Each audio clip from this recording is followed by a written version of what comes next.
Sit back, relax. You're listening to the Brogcast.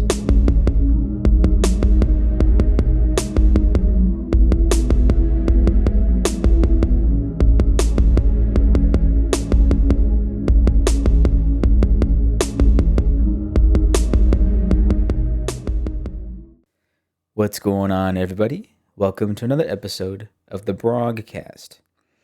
It is 1:47 in the morning, and you're probably wondering, Jonathan, why are you up so late? Here's the background of that. So around 4 p.m., I had a cup of coffee, one cup of coffee. And since then, I just haven't gotten tired. Um, I've, this is like the third time this has happened to where I have a cup of coffee and then I just don't sleep. It's weird. At first I was like, maybe there's another factor going in because 4 p.m. is very early. Why would anybody drink caffeine at 4 p.m. and then stay up the whole night? Like, that just doesn't make any sense. But I kind of narrowed it down, kind of thought about it, and I think it's because my body is super sensitive to caffeine now. Because around 2 years ago, I dropped energy drinks. I was addicted to energy drinks for a very long time.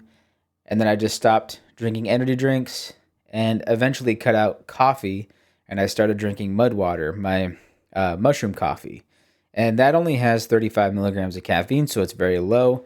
And I've been on that routine for about 2 years now. And so my body is just very sensitive to caffeine right now because it's lost its tolerance from all the caffeine I used to consume years ago with the energy drinks.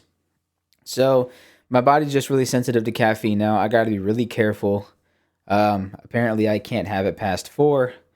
So I figured with the time that I have, since I'm not tired yet, I figured I'd go ahead and do an episode. So yeah, there's that.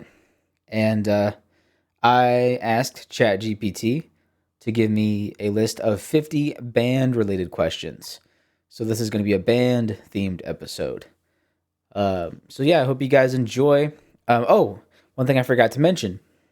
So you guys may notice a change of scenery here in the studio. The microphone is brought down a little bit, and the microphone is facing up. Whereas before the microphone was up higher but was facing down. And the reason why I changed this setup is because before I would have to kind of extend my neck a little bit and point my chin up to kind of get up to the microphone because I'm so short. And I never realized how that was affecting like my performance, like my voice performance, and just overall posture. So yeah, I decided to lower it down a little bit, and I really like this. This is a much better position because I can sit here, I can relax. I don't have to, point my neck up and do that shit. So this is much more comfortable for me, and it works. One thing that I don't like about this microphone, this is the Audio Technica AT2020. One thing I don't like about it is there's no sound pickup on the tip of the microphone, unlike the Shure SM7B that a lot of podcasters use. It's like the number one microphone. This microphone has this microphone picks up the sound on one side. So there's just one side of the microphone that picks up sound, and the tip of it, there's no sound pickup on the tip of the microphone. It's very bizarre, but that's just kind of how it works.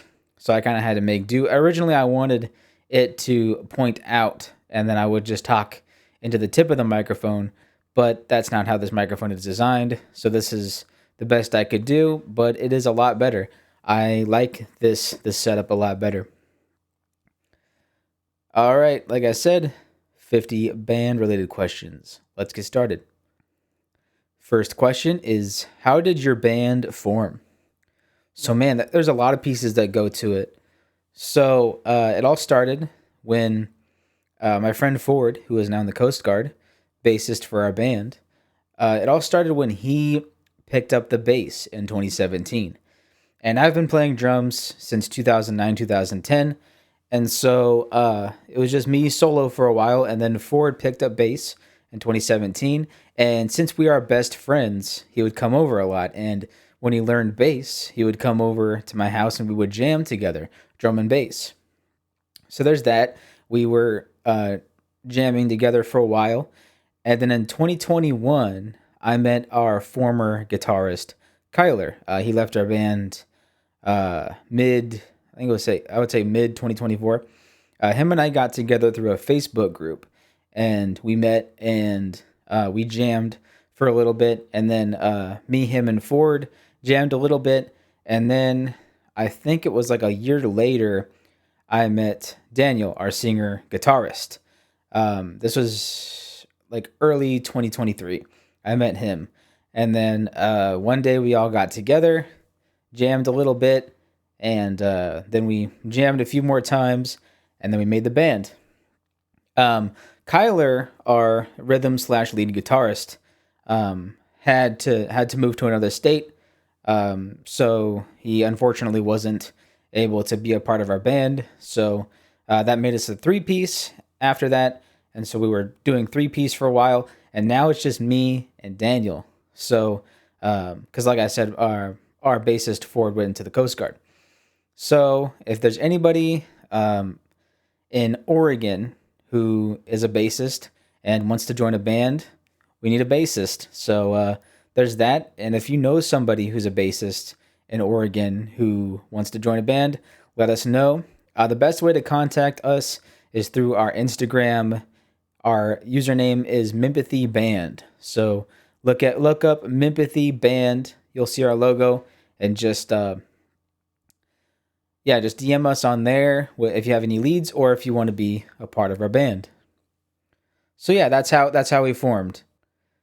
Next question is, where did your band name come from? So our first band name was Waxwing, and what ended up happening was a couple months into that name, our singer Daniel did some research on Waxwing, and we found out that are bands called there's a band called Wax Wings, and then there's a band, I can't remember the exact name, but it's very adjacent to Waxwing. So, and Daniel brought up this point. He wanted us to really stand out, and we all agreed. We all wanted to stand out as a band, and we wanted something that was memorable. I don't know how Daniel found the word mympathy, but it's a it's a word that means empathy without sympathy. So it's like a combination of sympathy and empathy, or I guess it's more geared towards empathy. But yeah, he found that name, and I thought it was cool. I thought it had a nice ring to it, and just like he wanted, I thought it was super unique and would make us stand out. So that's how we came up with the name Mimpathy. Next question is, what was your first rehearsal like? Oh, it was great. Me and Ford already had great chemistry. Me and Kyler had a lot of great chemistry. And when I met Daniel, we had some good chemistry. And so when we got together, it was just instantly like we all had collectively great chemistry. And the first few rehearsals, it was more like experimental, like we just kind of threw out songs that we knew, or maybe improv some riffs, or in my case, drum beats. And yeah, the first 3, 4 rehearsals were great, and they helped us build a very strong foundation to lead us into the future. Next question is, who were your early musical influences? So I talked about this a few episodes ago, but I'd say my earliest musical influence was Rush, and more specifically Neil Peart. Um, my stepdad has been a lifelong Rush fan, and he introduced me to Rush. And I remember specifically, this was when YouTube was kind of in its infancy stage. He said, "Jonathan, this is the best drummer in the world. Come watch." And so I watched a Rush concert with him, and man, I was blown away. And so a few years later, I got into drums, and I remember Neil Peart and how awesome he was to me and how he blew me away. And so he was my earliest musical influence. Yeah, so Rush, but more specifically, Neil Peart. Another early influence was Brad Wilk. I talked about this a few episodes ago, but yeah, Brad Wilk was another early influence, and he still to this day is a big influence of mine. A lot of my bass drum habits sort of resemble Brad Wilk, and I'm more of a groove drummer, just like he is. He doesn't really get super fancy with fills, and that's kind of how I play. I just kind of stick to the beat, and I put a lot of energy into my beats to sort of make up for the energy that fills bring. So yeah, Neil Peart and Brad Wilk were my earliest musical influences. Next question is, what was the first song you ever played together? So the first song that we ever played together that we all collective like once we did the rehearsal and things like that, the rehearsals, the first song that we made together or played together was "Man Who Sold the World" by David Bowie slash Nirvana. We did more of a Nirvana type cover of it. That was the first song I think that we played together. Um, I it's been a couple years, so like I'm trying to. I think that was the first song that we actually nailed together. Um, yeah, that sounds about right. I think it was "Man Who Sold the World," and that is still a staple in our set lists for live shows. More often than not, we do "Man Who Sold the World" as our first song. The last gig that we did, we kind of mixed it up a little bit, but in most cases, our gigs have started with "Man Who Sold the World," and that was our first song that we played together. Next question is, how did you know you had something special as a band? I think just noticing the chemistry that we had. I think I think we all blended well together, and I think that the chemistry and blending well together and just kind of it's kind of cool when you have chemistry with a band because while you're playing, I've talked about this, but it's kind of freaky. Like there's some sort of like telepathic thing going on where your brains just kind of everyone's brains just kind of bounce off of each other. And when you have that as a band, it can really do a lot and make a big difference. Um, but yeah, I think that was a big thing for me. That said that we had something special was our chemistry and ability to blend well. Next question is, what genre do you consider yourselves, and has that changed? So I would say now our genre is mainly indie or alternative rock. I think when Kyler was with us, I think our genre back then was more towards grunge. Um, but when Kyler moved away, he brought the grunge element to our band. But after he moved away, we kind of changed to an alternative rock type sound. Yeah, I would say that. I would say our before when we first started was more of a grunge or alternative rock, but now it's our sound is more of an alternative indie rock sound. Next question is, were any of you in other bands before this one? Let's see. So this was the first band that Ford was in. Um, I mean, we kind of had a little project going, me and him. We called it George's Midnight Rockers. So, but we didn't really play any live shows or anything. It was more just jamming. So I guess that was sort of a band, but I'd say like an actual like full band. I think Mimpathy was Ford's first band. Our band was his first like real band that he was with.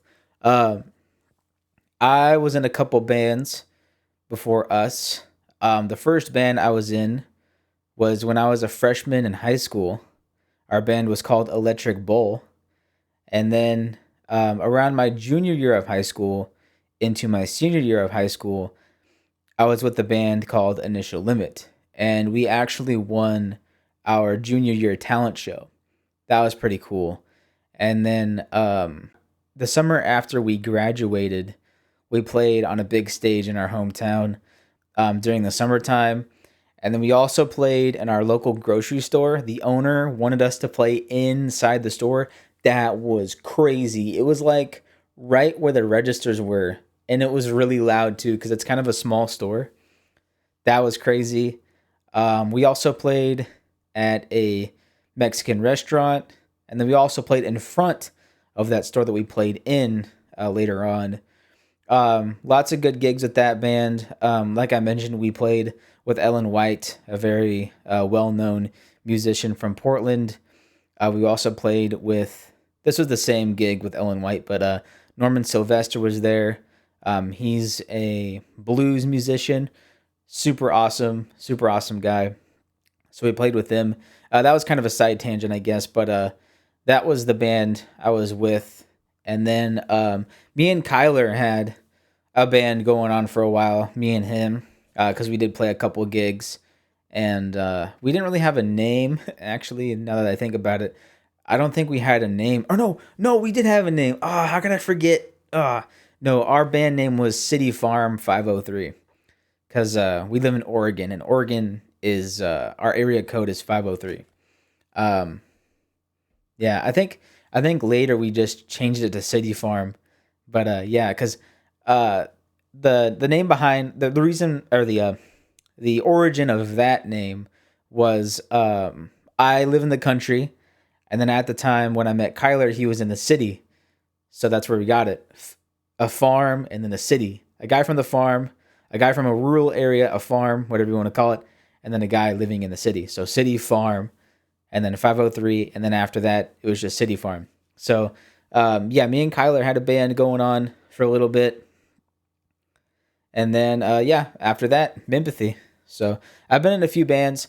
I don't think I don't think Daniel has been in a band other than us. I could be wrong, but I think he did say that this was the first band that he's ever been a part of. And then Kyler said that he was with a few bands before us. So yeah, that's the backstory on everyone's experience with prior bands. Next question is, what is the biggest challenge you faced early on?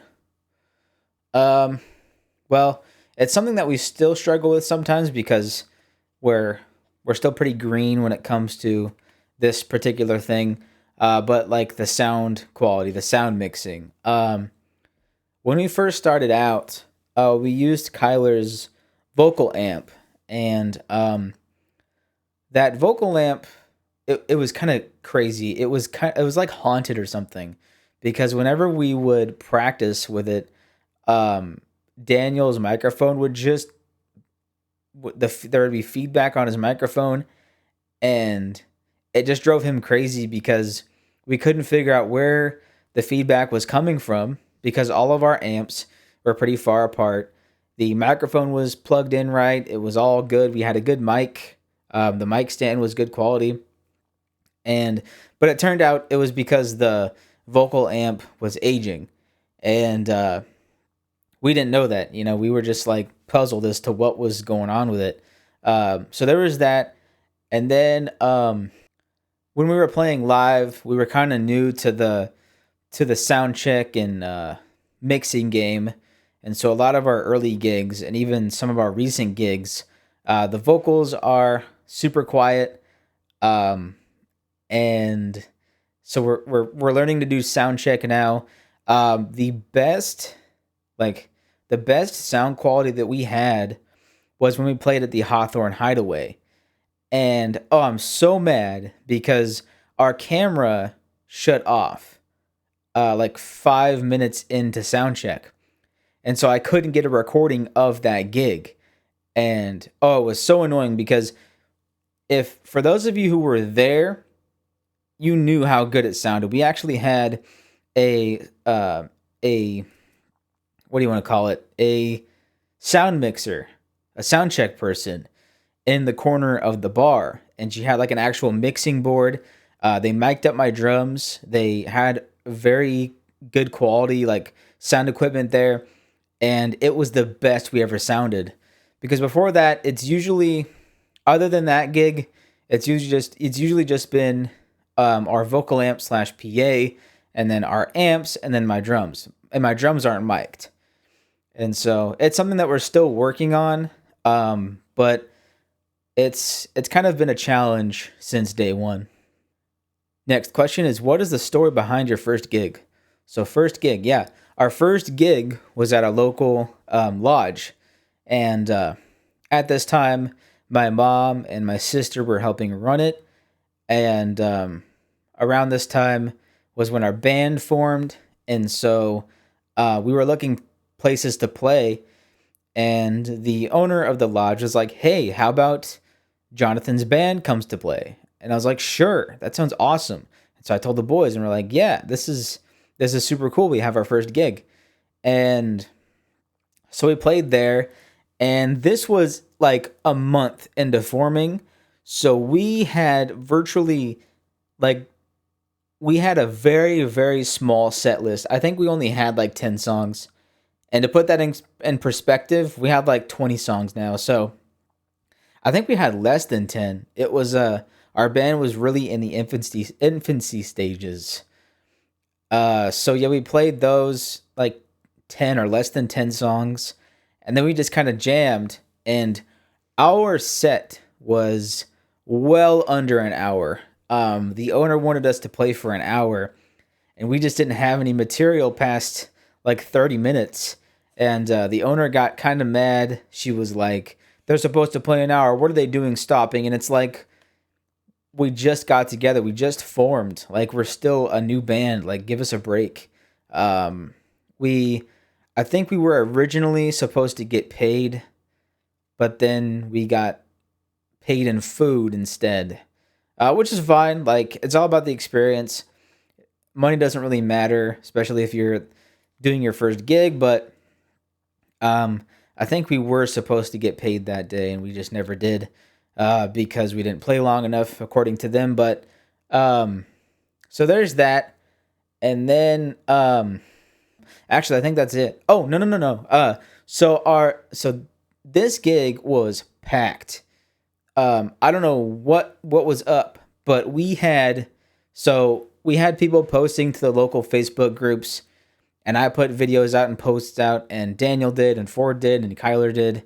I don't know. The message just got out there that we were playing, and everyone was just on board. Everyone in the town was just like, "Hell yeah!" And it's so crazy because I'm not even joking. Like, this place was super packed. There was hardly any room in the parking lot. It got to the point to where we were out of tables. People couldn't sit down. We were out of chairs.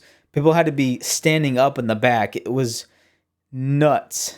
And for our first gig, that was so freaking cool. All right, next question is, who writes the songs in the band? That would be our singer slash guitarist, Daniel. He writes the lyrics, and then he puts input when it comes to like the notes on bass and the notes on guitar. He writes the guitar parts too, along with the lyrics. But when it comes to bass, he has certain ideas on what he wants the bassist to play. And then mostly for drums, I make them up on my own. The drum parts I make up on my own. But sometimes Daniel will throw ideas out there like, "Hey, how about you try this? How about you try this?" And so sometimes Daniel does have an influence on what I end up playing, but he does a lot of the major songwriting in our band. Next question is, what comes first, lyrics or music? I guess that would be a question for Daniel. Um, I really don't know what his process is, but I talked about this in a few episodes ago. But I think the consensus is it's easier for most people to write lyrics first and then instrumental. Um, but I don't know what Daniel's method is there, his process on how he writes lyrics and guitar parts. So yeah, that's a question for Daniel. So I have no idea. All right, it's coconut water time. Next question is, how do you deal with creative disagreements? I would say we just kind of banter around until we come to some sort of like common ground. Like it's yeah, it's pretty easier for it's pretty easy for us to do that just because we all get along super great, and so we don't really fight over that kind of stuff. But we all add our different opinions, and then we just kind of come to a common ground, and that's kind of how we do it. Next question is: have you ever written a song in one sitting? So I don't write songs personally, but I think it's asking as a band. Uh, no, I don't think it's all in one sitting because usually Daniel will come up with the lyrics and guitar parts on his own at home, and then when we jam, he does the lyrics and the guitar parts, and then and me and Ford and Kyler early on would just put our own pieces together with it. And like I said, Daniel will throw in his ideas on what he wants to be played as far as bass and other guitar parts, and every so often drum parts. So yeah, it's never. Uh oh, there we go. Microphone got all tilted. It's it's never in one sitting. It's usually a few different steps when we make a new song. Next question is, what is your favorite lyric that you've written? So it's gonna I feel like it's gonna keep asking me as if I'm the songwriter, which I'm not. So I'm just gonna have to say, as a band, what is our favorite lyric? Or I guess maybe it's asking my favorite lyric. Okay, yeah. Just to make things easier, let's see, my favorite lyric. So this lyric is my favorite because it's like a lyrical middle finger. It's from our song Vitamins. It's trash you in a puddle full of piss. I love that lyric so much. It kind of, like I said, it's funny because it's like a middle finger but in word form. it's it's so awesome. All right, next question is, how do you stay inspired to write? Okay, so for drum parts, when I quote unquote write them, I'd say what keeps me inspired to write new drum parts is listening to my favorite songs, or if I see a drummer on Instagram or YouTube, just going hard and in the pocket and in the groove, and I get into it. Uh, I would say those are sources of inspiration. If my sources of inspiration typically are listening to my favorite songs or seeing another drummer play. Next question is, do you write songs as a group or individually? Mostly as a group. Like I said, Daniel writes his lyrics and guitar parts at home, so that's an individual part of it. But when it comes to as a band, most of the pieces that come together when writing a song is all of us at once. But yeah, Daniel does the lyrics and guitar parts at home, and then when we come to jam and rehearse, we all put it together. So part of it is individual, but most of it is as a group. Next question is, what is the weirdest thing that inspired a song? Oh boy. Uh, I'm not gonna go into detail about this because when Daniel wrote this song, he kind of wanted to keep it on the down low, and he didn't want the meaning to go out. So, and I'm not gonna say the name of the song either because people are gonna ask questions. Um, so there is a song that we wrote about a particular incident that happened in our hometown. Something super crazy that happened in our hometown about 10 years ago. So that's the song, and that's what it's about. That's the weirdest like inspiration for a song. Next question is, what song took the longest to finish? I think it was Red Fox Motel. That is one of our fan favorites. It's about a motel in our hometown. Or I don't think it's about the motel in our hometown. I I think it's just named after it. But I remember it took me a while to add a good drum part to it, and for us to kind of all agree on a drum part, and then um, it took a few times for Daniel to get his solo nailed down. I remember we played the solo quite a few times and played my big part in the song, a few times to get it nailed down. I think we spent a good half hour or so nailing down that song. Next question is, what is your favorite song to perform live and why? I would say my favorite song that we play live is Vitamins. And I mean, I like playing that song in general, whether it's here in rehearsal or live. I love that song. And what I like most about this song is it's not super technical, it's very groove heavy. And I'm a sucker for songs like that. If it like I forget who said this. It was a drummer.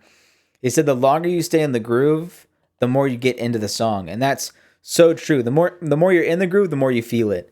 And that's the case with Vitamins. It's very groove heavy. It's a very consistent beat and a consistent vibe, and it's awesome. It's fun to play, and also it's a fan favorite. People like that song.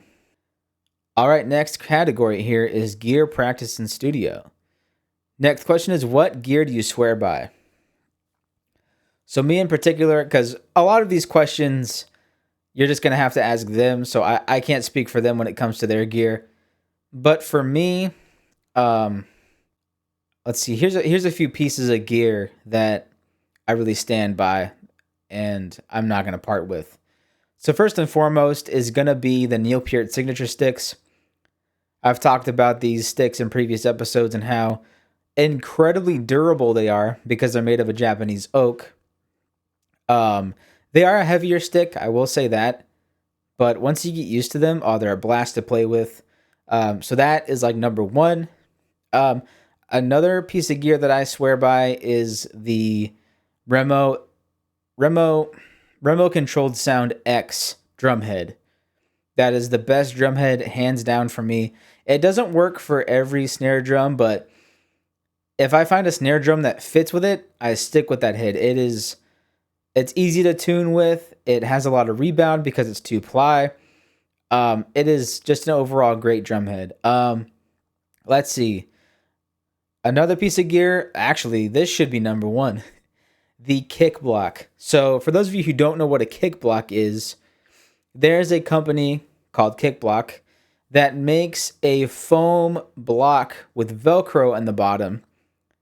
And what you do is, with a rug, you put the kick block in front of your bass drum. And what it does is it keeps your bass drum from sliding. And you drummers out there are gonna totally understand why this should be number one. It's because bass drum creep is no matter what. If you have a drum rug, or whether you have a drum rug or not, the bass drum's gonna slide. It's just gravity. It's just how it works. And so it's a frustration with us drummers, keeping that bass drum put. And I so a little side tangent. I dealt with this at one of our first gigs. This was at a foosball place, and at this time I didn't have a drum rug. I didn't have the kick block at the time, and I thought I put really good faith into my bass drum spurs, the spikes that are on the sides of the bass drum. I had a lot of faith in it because I thought, okay, this bass drum should stay put. It's got good spikes on it, whatever. And that whole gig, I was chasing that bass drum over and over and over again. I had to keep raking it back, and then it would fly away, and I'd have to keep raking it back. It was a pain in the ass. And then following the gig, this is really what pulled the trigger for me to get that kick block and kick block rug. Um, After we left the gig, me and a few of Daniel's friends were talking in the parking lot, and they were talking about how, oh my god, did you see what Jonathan's drums did to that floor? And I was like, what? He goes, there are massive scratches on the floor. And I was like, no way. They were like, yeah, when you raked that bass drum over and over again, it just scratched the hell of that out of that floor. And I was like, oh no, I need to go in there and apologize to the owner right away. And they're like, no, no, no, you don't have to worry about that. We already talked to him about it. He's cool with it. And then Ford was oddly familiar with this type of flooring. He was like, it's super easy for them to fix. They just kind of fill in the little scratch marks that are on the floor. So you don't have to worry about it. I was like, thank goodness. But after that, I immediately went to buy a kick block rug and the kick block. And ever since, that's a staple. That's, like I said, that should be number one on my list. It is a game changer. Next question is any pre-show rituals or warm-ups? Yeah. So for me, it's meditation and a cup of mud water, my mushroom coffee. That kind of gets my brain focused and calm and just ready for the gig. And as a band, the way that we warm up, we don't. Well, I guess you could call it a warm up. We kind of warm up during sound check, so we do some sound check and just kind of get the juices flowing. But other than that, we don't really have any like rituals. We just kind of warm up with sound check. Next question is how often do you all practice together? Usually it's once a week. That's kind of been our thing. Every once in a while, life will do its thing and we can't get together every week, but that's usually our main thing is doing practice once a week. Next question is what is your favorite studio memory? There's countless of those. See, we are just a bunch of goofballs. So I would say anytime that we're just being silly and just goofing off, that's like those are my favorite moments. And I guess after that, I would say if maybe I nail a drum solo or Ford busts out an insane bass solo or like I mentioned before, there's a moment where all of our brains connect and we do something as a whole as a band. Yeah, if we do something big like that, uh, that is a very memorable moment when it happens. But I would say just in general, like whenever we're goofing off and doing funny stuff, silly stuff, that's my favorite. Those are my favorite studio memories. Next question is: do you prefer recording or performing live? I would say performing live because I I love feeding off of the crowd's energy, and I think that's the biggest thing: feeding off the crowd's energy, and also feeding off of the chemistry that we all have as a band. And the sound is so much better. There's a different type of sound when you're live. So I would say hands down live performances. Next question is what is the most challenging song to play live?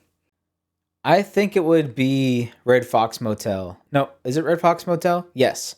But this is more as a band, I don't think we have any songs collectively that we have trouble with because we practice enough.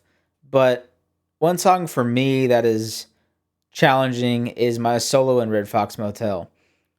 For some reason, I have a hard time keeping time during that solo, and usually it's because of a volume issue. So, like, if we're playing in a small club or a small venue, and I don't have any sort of monitors or anything, and I can't really hear Ford or Daniel play, and all I hear is just my drums, it's really hard for me to keep time. And so when that happens, I tend to lose track and we lose sync, and it sucks. I really want to get a vocal monitor or a bass monitor, something to put next to me so that I can actually hear them. Um, but in the case of when we played at the Hawthorne Hideaway, that really wasn't the issue. But I don't think we played Red Fox there.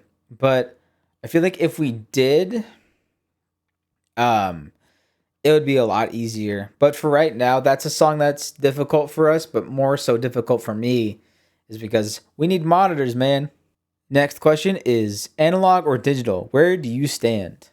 So I answered this a few episodes ago, but I think it depends on what sound you're looking for. So if you're looking for a vintage sound, analog is the way to go. But if you're looking for a modern, polished sound, then digital is the way to go there. Next question is how do you decide what makes it on an album? Man, this is way far ahead. As a band, we've never recorded an album, but I would say a deciding factor in what we would put on an album is it a crowd favorite? Is it something that we all love to play? Is it something that stands out and has a cutting edge sound?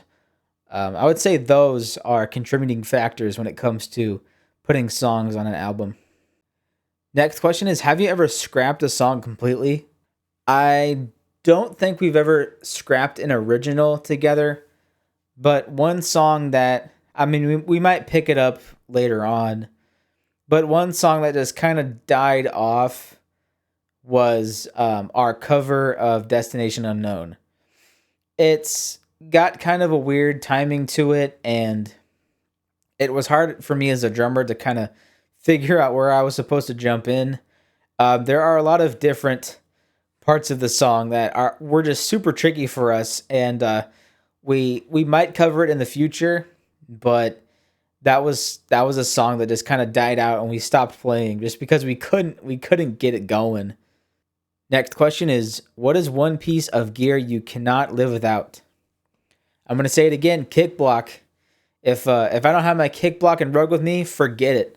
Unless I have, a 50-pound block to put in front of my drums somewhere, uh nope, can't do it. Can't do it without my kick block and kick block rug. Next question is what is your most memorable live performance? I would say our first gig, just because of the crowd. I mean, I could not believe that our very first gig, we had that many people there to see us. That was just insane. Next question is have you ever had a show go totally wrong?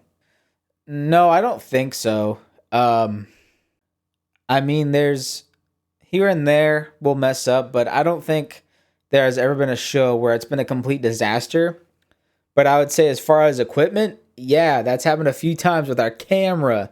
Our camera overheated when we played in, was it June? I think we played it in June at our local marina, and there was no cover. There was a stage, but there was no cover to it. It was like in the 90s as far as how hot it was outside. So our camera shut off due to heat, and then like the next couple gigs, our camera just randomly shut off, which was weird because um, I couldn't figure out why it was shutting off after that because we never played in any hot places. It turns out this camera, when you turn it on, if it's low on battery, it'll say that it has full battery. But then as soon as you start recording, or maybe a few minutes in, it'll show it has low battery and then shut off. I didn't know this until after our last gig because our camera shut off again. And I was like, what's going on here? And yep, that was why. It was just low on battery. And that there could have been a simple solution to that because I always carry batteries in the little case for the camera. And so if I would have seen that it was low on battery, I could have just changed the batteries out and we would have had footage. But we have very limited footage of that gig. And it was a big bummer because that was Ford's going away party gig. And thanks to that camera, like 95% of it was gone. Next question is do you have any pre-show superstitions? Uh I'm not really that superstitious, so I don't really have a whole lot of superstitions. I would say one thing that's, I guess, more factual is if the band doesn't have good chemistry, if the brains aren't firing at each other, which I guess could be superstitious because there's really nothing scientific about that. It's more It's more so like a intuition thing. But I would say if that's not happening, that could that could lead to a demise of the band. Next question is, what is your favorite venue you've ever played?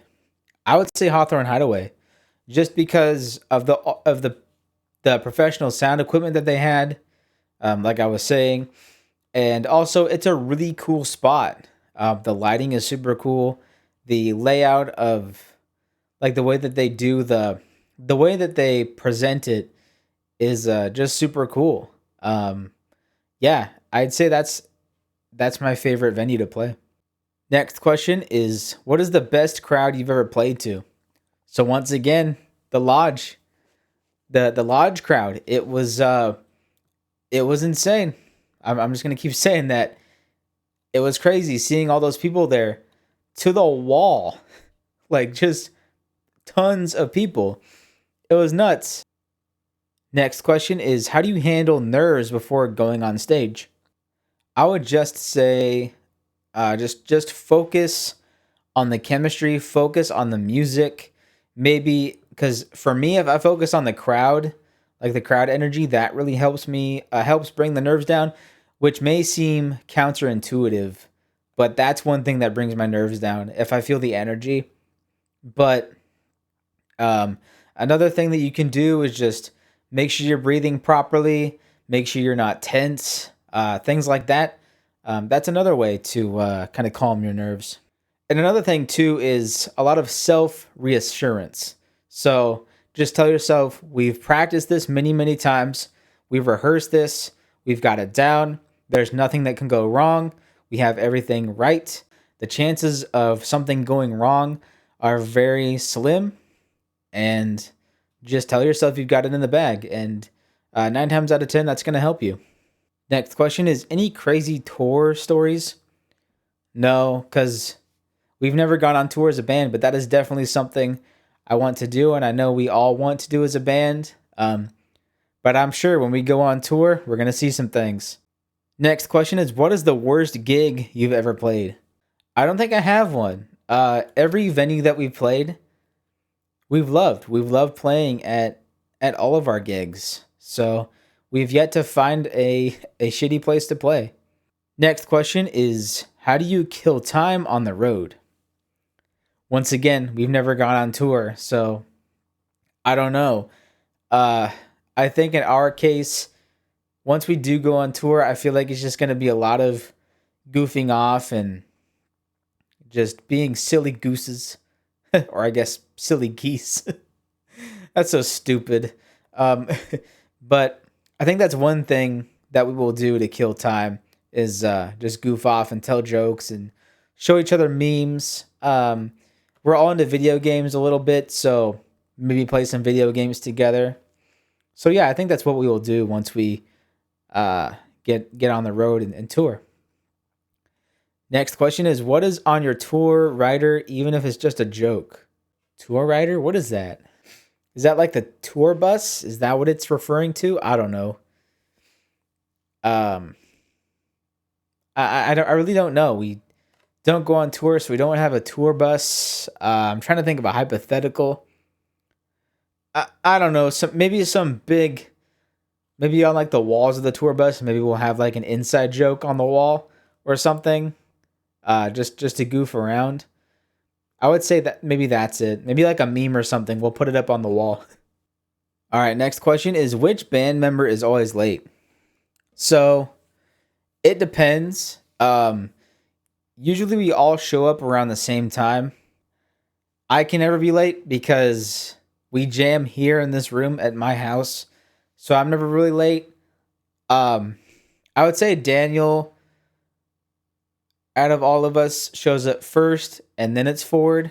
Um, but Ford isn't really late because he's a super busy guy. And so Ford was had a lot of things going on. So he wasn't like late. He was just doing other things. And that's just what led him to getting to band practice a little bit later.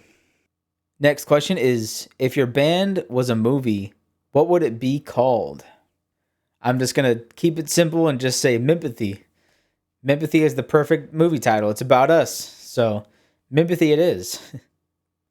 Next question is, what is one song you wish you'd written? Uh, I don't really write songs, so I don't know. Like I said, that's going to be a question for Daniel, but I have no clue. But maybe there are songs that he's written or wants to write that he wants to bring up to the band. But I wouldn't know because I'm not a songwriter. But like I said, that's a question for Daniel. Next question is, who's the biggest music nerd in the band? That's really hard to say because we're all music nerds in our own ways. So I would say just we all are in different ways. Next question is, do you have all the same taste in music? As a whole, I think so. But there are some like little differences in our music tastes. So I'm into pretty much everything except for like country. But I would say, in terms of what I bring to my playing style, it's got to be funk or hip hop. Um, Metal is also another genre that I bring to my playing that is in my music taste. But I would say predominantly funk and hip hop. Ford is all about funk. That is like his number one genre that influences his playing. But Ford is also into prog rock, and then he's also into alternative rock, just like all of us as far as music tastes go. I'm into alternative rock too, but it doesn't really influence my playing. But I would say that is like where we all come together. Is we all are into alternative rock in some way. I would say that is maybe Daniel's number one genre is as far as music taste. I think his favorite type of music is alternative slash indie rock, and that's kind of the genre that we play as a band. Next question is, what do you argue about the most? We don't really argue. Um, like I mentioned at the beginning of the episode, I guess that was, yeah, towards the beginning of the episode, we really don't argue. If we have differences in what we want to play or differences of ideas, we will kind of throw ideas at each other and then come to some sort of common ground, but we never argue. Next question is, who has the weirdest hobby outside of music? I don't think anybody does. Music for all of us has always been like our number one hobby, but after that, I think it's video games, and that's not really a weird hobby. So it's music and video games for us, but those aren't weird hobbies, I don't think.